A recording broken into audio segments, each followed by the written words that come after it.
ಆತ್ಮೀಯ ವಿದ್ಯಾರ್ಥಿಗಳೇ, ಈ ಗಣಿತ ಸರಣಿಯಲ್ಲಿ ಇವಾಗ ನಾವು ವೃತ್ತಗಳು ಈ ಒಂದು ಅಧ್ಯಾಯದ ಕೆಲವೊಂದು ಪುನರಾವರ್ತನ ಸಮಸ್ಯೆಗಳನ್ನ ನೋಡೋಣ.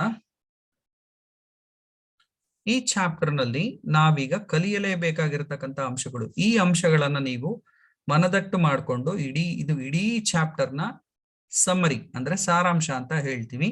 ಇಷ್ಟು ಪಾಯಿಂಟ್ಸ್ ಅನ್ನ ಜ್ಞಾಪಕದಲ್ಲಿ ಇಟ್ಕೊಂಡ್ರೆ ನಾವು ತುಂಬಾ ಸುಲಭವಾಗಿ ಮುಂದೆ ಬರಬಹುದಾದಂತಹ ಪ್ರಶ್ನೆಗಳನ್ನ ಬಹಳ ಈಸಿಯಾಗಿ ಸಾಲ್ವ್ ಮಾಡ್ತಾ ಹೋಗ್ಬೋದು. ಸೊ ನೋಡಿ, ಮೊದಲನೇ ಪ್ರಶ್ನೆ, ವೃತ್ತವನ್ನ ಎರಡು ಪ್ರತ್ಯೇಕ ಬಿಂದುಗಳಲ್ಲಿ ಛೇದಿಸ್ತಕ್ಕಂತಹ ರೇಖೆಯನ್ನ ನಾವು ಏನಂತ ಕರಿತೀವಿ? ವೃತ್ತಛೇದಕ.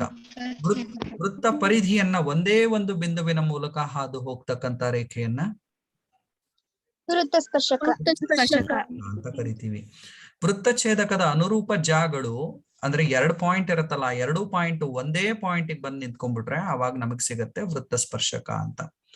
ನೆಕ್ಸ್ಟ್ ಥಿಯರಮ್ ಇದೆ ಇದು. ವೃತ್ತಸ್ಪರ್ಶಕವು ಸ್ಪರ್ಶ ಬಿಂದುವಿನಲ್ಲಿ ಎಳೆದ ತ್ರಿಜ್ಯಕ್ಕೆ ಲಂಬವಾಗಿರುತ್ತದೆ. ಪ್ರಮೇಯ 4.1. ಹಾಗೇನೆ ಒಂದು ಬಾಹ್ಯ ಬಿಂದು, ಒಂದು ವೃತ್ತ ಹಾಕೊಂಡಿದೀವಿ, ಹೊರಗಡೆ ಒಂದು ಬಿಂದು ಗುರುತಿಸಿದ್ರೆ ಅದಕ್ಕೆ ಆ ಬಿಂದುವಿಂದ ವೃತ್ತಕ್ಕೆ ಎಷ್ಟು ಸ್ಪರ್ಶಕಗಳನ್ನ ಎಳಿಬಹುದು? 2 ಸ್ಪರ್ಶಕಗಳನ್ನ ಎಳಿಬಹುದು. ಓಕೆ. ವೃತ್ತ ಪರಿಧಿಯ ಮೇಲೆ ಯಾವ್ದಾದ್ರೂ ಒಂದು ಬಿಂದು ಗುರುತಿಸಿದ್ರೆ ಆ ಬಿಂದುವಿನ ಮೂಲಕ ಎಷ್ಟು ಸ್ಪರ್ಶಕ ಹಾದು ಹೋಗ್ಲಿಕ್ಕೆ ಸಾಧ್ಯ ಇದೆ? ಒಂದೇ ಒಂದು ಸ್ಪರ್ಶಕ. ಓಕೆ. ಬಾಹ್ಯ ಬಿಂದುವಿನಿಂದ ವೃತ್ತಕ್ಕೆ ಎಳೆದ ಸ್ಪರ್ಶಕಗಳ ಉದ್ದಗಳು ಸಮನಾಗಿರುತ್ತವೆ. ಇದು ಥಿಯರಮ್ ಇದೆ. ಆ 2 ಸ್ಪರ್ಶಕಗಳ ಉದ್ದಗಳು ಸಮನಾಗಿರುತ್ತೆ ಅಂತ ಹೇಳಿದೀವಿ. ಅದೇನೆ ಸ್ಪರ್ಶಕದ ಉದ್ದವನ್ನ ಕಂಡುಹಿಡಿಯಲಿಕ್ಕೆ ಬಳಸ್ತಕ್ಕಂತ ಸೂತ್ರ T = √d² - r². d² - r², √d² - r². Pythagoras ಪ್ರಮೇಯದ ಅನ್ವಯ ಪ್ರಮೇಯವನ್ನ ಡಿರೈವ್ ಮಾಡ್ಕೊಂಡಿದೀವಿ ಅಂತ ಹೇಳ್ತಾ ಈ ಒಂದು ಚಾಪ್ಟರ್ ನಲ್ಲಿ ಬರ್ತಕ್ಕಂತಹ ಪ್ರಶ್ನೆಗಳನ್ನ ನಾವೀಗ ನೋಡ್ತಾ ಹೋಗೋಣ. ಓಕೆ.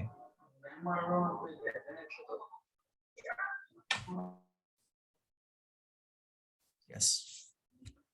ವೃತ್ತ ವ್ಯಾಸದ ಅಂತ್ಯ ಬಿಂದುವಿನಲ್ಲಿ ಎಷ್ಟು ಸ್ಪರ್ಶಕಗಳನ್ನ ಎಳಿಬಹುದು? Anybody have the idea? ವ್ಯಾಸದ ಅಂತ್ಯ ಬಿಂದುಗಳಲ್ಲಿ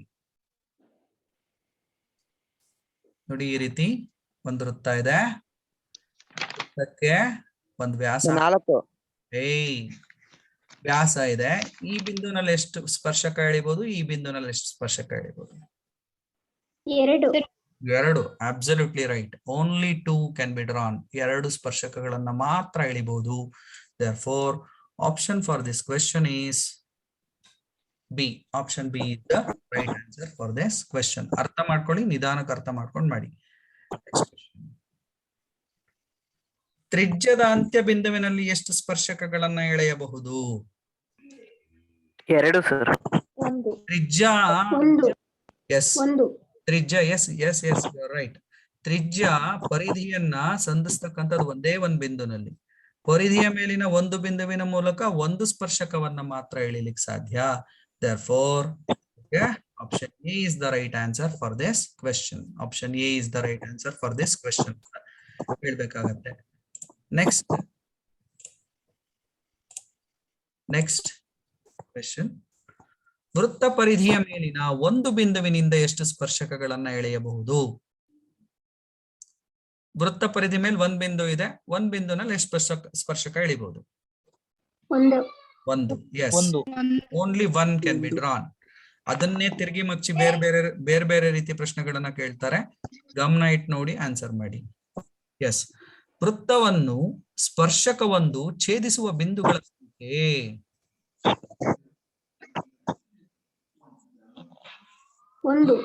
ಎಸ್. ಒಂದೇ ಒಂದು ಬಿಂದುವಿನ ಮೂಲಕ ಹಾದು ಹೋದ್ರೆ ಮಾತ್ರ ಅದನ್ನ ಸ್ಪರ್ಶಕ ಕರೀಲಿಕ್ಕೆ ಸಾಧ್ಯ. 1 is the right answer. 1. Next question. ವೃತ್ತವನ್ನು 2 ಬಿಂದುಗಳಲ್ಲಿ ಛೇದಿಸುವ ರೇಖೆಯೇ ಡ್ಯಾಶ್? ವೃತ್ತಛೇದಕ. ಎಸ್, ವೃತ್ತಛೇದಕ.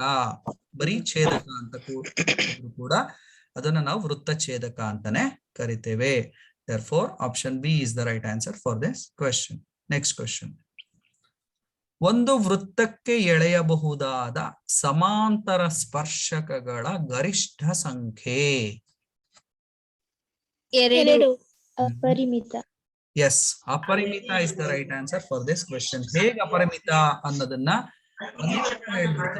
ಒಂದ್ ನಿಮಿಷ ಹೇಳ್ತೀನಿ, ಗಮನ ಇಟ್ಟು ಕೇಳಿ, ಗಮನ ಇಟ್ಟು ನೋಡಿ. ಇಲ್ಲಿ ಒಂದು ವೃತ್ತದ ಸಮಾಂತರ ಸ್ಪರ್ಶಕಗಳನ್ನ ಎಳಿಬೇಕು ಅಂತಂದ್ರೆ ಅಲ್ಲಿ ನಾವು ವ್ಯಾಸಗಳನ್ನ ಹಾಕುತ್ತಾ ಹೋಗ್ತೀವಿ. ಒಂದು ವೃತ್ತಕ್ಕೆ ಎಷ್ಟು ವ್ಯಾಸ ಹಾಕ್ಬೋದು ಅಂದ್ರೆ ಅಪರಿಮಿತ ವ್ಯಾಸಗಳನ್ನ ಎಳಿಬಹುದು. ಅಪರಿಮಿತ ವ್ಯಾಸಗಳು, ವ್ಯಾಸದ ಅಂತ್ಯ ಬಿಂದುಗಳಲ್ಲಿ ಒಂದೊಂದ್ ಜೊತೆ ಸಮಾಂತರ ಸ್ಪರ್ಶಕಗಳನ್ನ ರಚಿಸ್ತಾ ಹೋಗ್ಬೋದು. ವ್ಯಾಸಗಳೇ ನಮ್ಗೆ ಅಪರಿಮಿತ ಅಂತ ಸಿಕ್ಕಿದ್ಮೇಲೆ ಸ್ಪರ್ಶಕಗಳನ್ನ ಕೂಡ ನಾವು ಅಪರಿಮಿತ ಸ್ಪರ್ಶಕಗಳನ್ನ ಎಳಿಬಹುದು. This might be the important question from the point of your examination. So ಈ ರೀತಿ ಪ್ರಶ್ನೆಗಳನ್ನ ಕೇಳಿದಾಗ ಉತ್ತರಗಳನ್ನ ನೋಡ್ಕೊಂಡು ಬರೀರಿ. ಅಪರಿಮಿತ ವೃತ್ತಕ್ಕೆ ಎಳೆಯಬಹುದಾದ ಸಮಾಂತರ ಸ್ಪರ್ಶಕಗಳ ಗರಿಷ್ಠ ಸಂಖ್ಯೆ ಅಪರಿಮಿತ ಅಂತ ಹೇಳ್ಬೇಕಾಗತ್ತೆ. Next question. ಬಾಹ್ಯ ಬಿಂದುವಿನಿಂದ ವೃತ್ತಕ್ಕೆ ಎಳೆದ ಸ್ಪರ್ಶಕಗಳ ಉದ್ದವು ಸಮನಾಗಿರುತ್ತದೆ. ಓಕೆ ಓಕೆ ಓಕೆ ಮ್ಯೂಟ್ ಮಾಡ್ಕೊಳ್ಳಿ, ಮ್ಯೂಟ್ ಮಾಡ್ಕೊಳ್ಳಿ. ಸಪ್ರೇಟ್ ಕೂತಿಲ್ಲ ಅಂದ್ರೆ ದಯವಿಟ್ಟು ಮ್ಯೂಟ್ ಮಾಡ್ಕೊಳ್ಳಿ.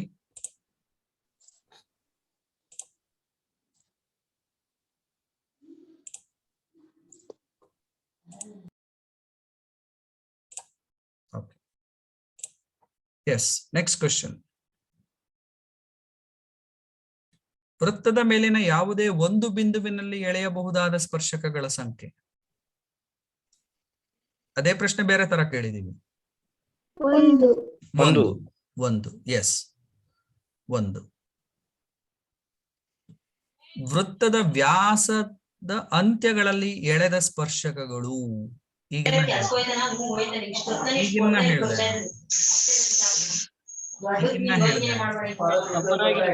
ಸಮನಾಗಿರುತ್ತದೆ. ಸಮಾನಾಂತರವಾಗಿರುತ್ತದೆ. ಸಮಾಂತರವಾಗಿರುತ್ತದೆ. ಸಮಾಂತರವಾಗಿರುತ್ತದೆ. Option B is the right answer. ಒಂದು ವೃತ್ತ ಸ್ಪರ್ಶಕವನ್ನ ತಗೊಂಡಾಗ ಆ ವ್ಯಾಸಗಳನ್ನ ಎಳಿತಕ್ಕಂತಹ ವ್ಯಾಸದ ಅಂತ್ಯ ಬಿಂದುಗಳಲ್ಲಿ ಎಳೆದರೆ ಎರಡು ಸ್ಪರ್ಶಕಗಳು, ಆ ಎರಡೂ ಸ್ಪರ್ಶಕಗಳು ಪರಸ್ಪರ ಸಮಾಂತರವಾಗಿರುತ್ತವೆ. ಸಮವಾಗಿರುತ್ತವೆ ಬೇರೆ ಅರ್ಥ ಕೊಡುತ್ತೆ, ಸಮಾನಾಂತರವಾಗಿರುತ್ತವೆ ಬೇರೆ ಅರ್ಥ ಕೊಡುತ್ತೆ.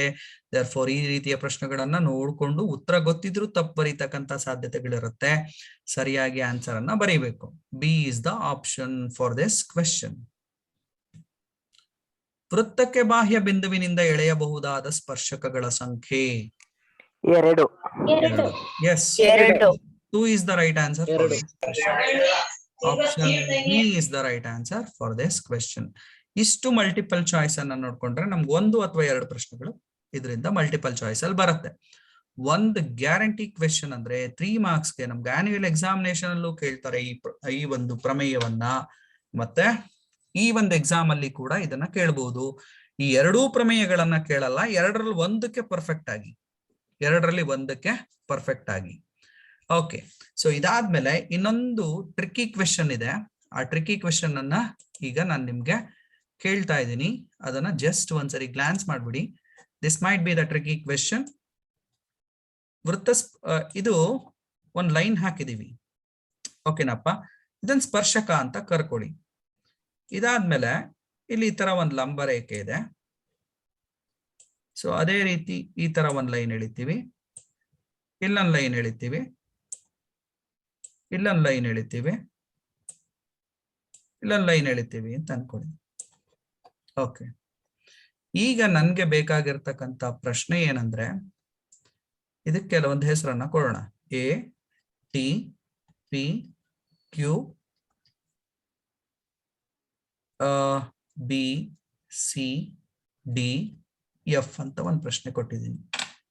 ಇದರಲ್ಲಿ ಅತ್ಯಂತ ಕನಿಷ್ಠ ದೂರ ರೇಖೆ ಯಾವುದು ಅಂತ ಪ್ರಶ್ನೆ ಕೇಳಿದೆ.